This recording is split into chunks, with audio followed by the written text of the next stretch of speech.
अस्सलाम वालेकुम बच्चों, मैं उम्मीद करता हूँ कि आप सब खैरियत से होंगे। फर्स्ट ईयर और सेकंड ईयर की डेट शीट आ चुकी है और सबसे पहले डेट शीट आपको मैंने बताई है, फेडरल बोर्ड से भी पहले आपके साथ डेट शीट शेयर कर दी थी। अब सबसे पहले डेट शीट का एनालिसिस करते हैं और बताते हैं आपको कि डेट शीट कैसी है, ठीक है या नहीं है, और आप भी मुझे कमेंट्स के अंदर बताएंगे। इसके अलावा इस वीडियो के अंदर मैं आपको अब डेट शीट चूंकि आपकी आ चुकी है, तो अब आपके पास टाइम कितना है और उस टाइम के अंदर आपने अपनी तैयारी किस तरीके से करनी है कि जब आपका पहला पेपर आए तो पहला पेपर आने तक आपके सारे सब्जेक्ट्स की प्रेपरेशन हो चुकी हो। तो इस 20-25 दिन के अंदर आपने आपका क्या लाहे अमल होना चाहिए, क्या स्ट्रेटेजी होनी चाहिए, इसके हवाले से हम डिटेल के साथ बात करेंगे और इसके अलावा मैं आपके साथ एक गुड न्यूज़ भी शेयर करूंगा। तो सबसे पहले मैं आपको गुड न्यूज़ बता देता हूं जनाब। गुड न्यूज़ ये है कि इंग्लिश कीज अकेडमी की तरफ से 1 अप्रैल से मैराथन क्लासेस स्टार्ट की जा रही हैं फर्स्ट ईयर और सेकेंड ईयर के लिए। 1 अप्रैल से लेके 19 अप्रैल तक आपको मुकम्मल इंग्लिश की फर्स्ट ईयर और सेकेंड ईयर की प्रेपरेशन करवाई जाएगी। आप ये कोर्स लाजमी ज्वाइन करें। और मैं ये इसलिए नहीं कह रहा कि ये कोर्स मैं करवा रहा हूँ, मैं आपको ये इसलिए सजेस्ट कर रहा हूँ क्योंकि इस कोर्स से हर साल बच्चे फायदा उठाते हैं और 98 नंबर्स तक स्कोर करते हैं इस मैराथन कोर्स से। इसमें आपको बिल्कुल पता भी नहीं चलता कि आप प्रेपरेशन कर रहे हैं और आपकी तैयारी भी हो जाती है। इसमें आपको मुकम्मल कोर्स जो है वो प्रिपेयर करवाया जाएगा और आपको इंग्लिश के लिए मजीद किसी भी कोर्स की कहीं से भी और पढ़ने की आपको ज़रूरत नहीं रहेगी और आपको एक सेटिस्फेक्शन के साथ, एक पीस ऑफ माइंड के साथ आपको इंग्लिश की प्रेपरेशन करवाई जाएगी। और यकीन करें कि आपको शायद लग रहा होगा कि मैं 70 से ज़्यादा स्कोर नहीं कर सकता या नहीं कर सकती या मैक्सिमम 80 आ सकते हैं, लेकिन मैं आपको यकीन के साथ ये बात बता रहा हूँ कि आप इंग्लिश में 90 प्लस स्कोर कर सकते हैं अगर आप ये मैराथन कोर्स जो है इसको आप ज्वाइन कर लेते हैं। अब हम डेट शीट की तरफ आते हैं। तो फर्स्ट ईयर का जो पहला पेपर है वो केमिस्ट्री का है, लेकिन आपने ये गलती नहीं करनी कि आप अभी से केमिस्ट्री की किताबें उठा के बैठ जाएं। और इसी तरीके से सेकंड ईयर का पहला पेपर जो है वो मैथ और बायोलॉजी का है, तो आपने भी ये गलती नहीं करनी कि आप अभी से मैथ और बायोलॉजी की किताबें उठा के बैठ जाएं और बाकी बाकी जो सब्जेक्ट्स हैं उनको आप 3 तलाकें दे दें, मतलब उनको आप बिल्कुल भुला दें। अब आपकी जो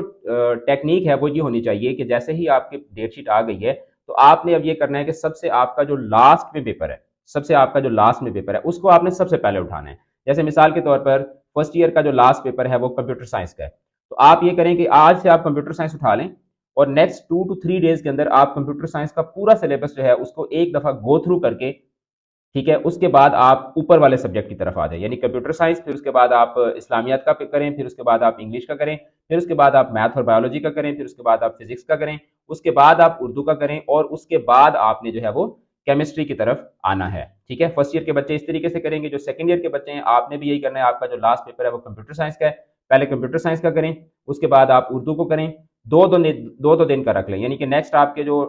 5 to 7 डेज हैं उसके अंदर आपने ये करना है कि नीचे से स्टार्ट होकर ऊपर तक आपने आना है और आपने सारा जो सिलेबस है उसको आपने गो थ्रू कर लेना है। यानी ईद से पहले तक आप नीचे से शुरू होकर ऊपर तक आएं और ईद से पहले तक आपकी एक रिवीजन जो है वो मुकम्मल हो जानी चाहिए, लास्ट सब्जेक्ट से लेके और फर्स्ट सब्जेक्ट तक। जब ईद के बाद आप दोबारा जब बैठेंगे तो ईद के बाद आपने फिर क्या बैठना है, ईद के बाद आप ये करेंगे कि आप एक एक दिन में करेंगे। यानी 12-13 को ईद होगी तो उसके बाद आपने ये करना है कि जैसे ही ईद ईद से आप फ्री हों, तो जो ईद के बाद आपका पहला स्टडी डे होगा उसमें आपने फिर नीचे से शुरू करना है और एक एक दिन में आपने पूरे सिलेबस को आपने रिवाइज करते जाना है। इस स्ट्रेटेजी के तहत जब आप चलेंगे तो आप जब आपका पहला पेपर आएगा तो उस पेपर से पहले आपके पास 3-4 दिन बच चुके होंगे और उन 3-4 दिनों के अंदर आप फिर क्या करेंगे, जो फर्स्ट ईयर के बच्चे होंगे वो केमिस्ट्री की प्रेपरेशन करेंगे और जो सेकंड ईयर के बच्चे होंगे वो मैथ और बायोलॉजी की प्रेपरेशन करेंगे। और उसके बाद फिर आप अकॉर्डिंग टू पेपर जो है वो इंशाल्लाह चलते जाएंगे। अब अगर डेट शीट की बात की जाए तो ऑनेस्टली स्पीकिंग मैं इस डेट शीट से बिल्कुल खुश नहीं हूँ, क्योंकि इसमें अगर आप देखें तो बड़ी वियर्ड सी डेट शीट है। फर्स्ट ईयर की अगर हम बात करें तो फिजिक्स का पेपर जो है वो 7 तारीख को है। फिजिक्स के अंदर छुट्टियां हैं, उर्दू के अंदर जो है वो उर्दू के अंदर छुट्टी नहीं है। ठीक है, मतलब छुट्टियां हैं उर्दू के अंदर लेकिन कम है, लेकिन चलो उर्दू के अंदर छुट्टियां अगर कम भी हो तो गुजारा चल जाता है। फिर फिजिक्स के अंदर अच्छी खासी छुट्टियां हैं, लेकिन उस हिसाब से अगर देखा जाए तो मैथ और बायोलॉजी के अंदर जो है वो छुट्टियां उतनी नहीं है जितनी होनी चाहिए थी, क्योंकि मैथ और बायोलॉजी का ज़रा चैलेंजिंग पेपर होता है। फिर इंग्लिश के अंदर छुट्टियां कम हैं। ठीक है, इंग्लिश के अंदर जो है वो अब सेकंड ईयर की अगर हम बात करें तो सेकंड ईयर के बच्चों को इंग्लिश में सिर्फ एक छुट्टी है, लेकिन इंग्लिश के हवाले से आपको परेशान होने की जरूरत नहीं है क्योंकि इंग्लिश की तैयारी आपको मैं करवा दूंगा। जिस तरह की मैं डेट शीट एक्सपेक्ट कर रहा था उस तरह की डेट शीट नहीं है, कंजेस्टेड सी डेट शीट इन्होंने बनाई है। कंप्यूटर साइंस के अंदर सेकंड ईयर की अच्छी खासी छुट्टियां हैं, केमिस्ट्री के अंदर जो है वो उतनी छुट्टियां नहीं है जितनी होनी चाहिए थी, फिजिक्स के अंदर भी छुट्टियां कम हैं। लेकिन देखें अब डेट शीट के ऊपर रोने से धोने से पिटने से कोई फ़र्क नहीं पड़ेगा, डेट शीट तब्दील नहीं होगी, यही आपकी डेट शीट है और यही फाइनल डेट शीट है, इसके अकॉर्डिंगली ही आपने अब प्रिपरेशन करनी है। तो बस इस डेट शीट के अकॉर्डिंगली अब आप जुड़ जाएँ, बाकी सारे पबजी खेलते हैं या आप बाकी जितनी भी आपकी एक्टिविटीज़ हैं, उनको थोड़ी देर के लिए आप उनको स्टॉप कर दें, उनको बिल्कुल साइड पे कर दें और फुल फ्लेज आप जो है, वो जिस तरह बोलते हैं ना कि गोता-ज़न हो जाएँ किताबों के अंदर। और आने वाले जो आपके जो 30 दिन हैं, उनको बिल्कुल अपने आप को स्टडी के लिए डेडिकेट कर दें। ईद की तैयारियां भी करें, रोज़े भी रखें, सारा कुछ करें, लेकिन साथ ही साथ आपका प्राइमरी फोकस जो है वो आपकी एजुकेशन पर होना चाहिए। बहुत सारे बच्चे अब स्केरी भी होंगे, किसी की केमिस्ट्री की तैयारी नहीं होगी, किसी की फिजिक्स की तैयारी नहीं होगी, लेकिन अगर आप अपने उस खौफ से निकल आते हैं और आप कहते हैं कि okay I will give my 100%, फिर उसके बाद जो होगा देखी जाएगी, अपनी तरफ से 100% दें, पॉजिटिव रहते हुए, अपने आराम सुकून का ख्याल रखते हुए और एक बिल्कुल पॉजिटिव माइंड सेट के साथ, पॉजिटिव अप्रोच के साथ आप जो है वो अपनी प्रेपरेशन को जुड़ जाएं। चैनल को सब्सक्राइब कर लें, क्योंकि आपको